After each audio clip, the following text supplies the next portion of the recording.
Hey guys, I'm going to show you how to get free chat.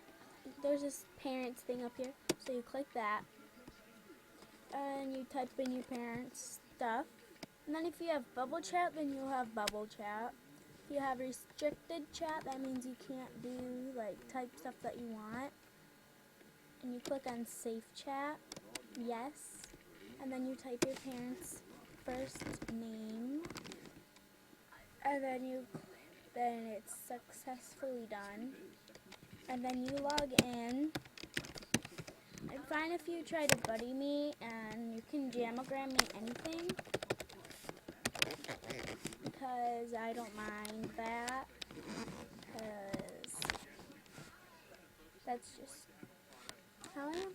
If I like getting jamagrams, I don't mind if I get jamagrams, because I like jamagrams. So you can buddy me and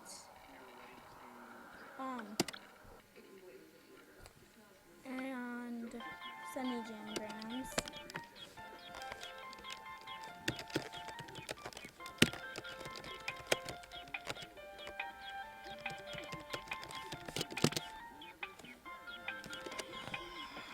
And buddy this girl, I'm so mad at her, because she's just my ex-BFF. That shows you I have free chat. Bye!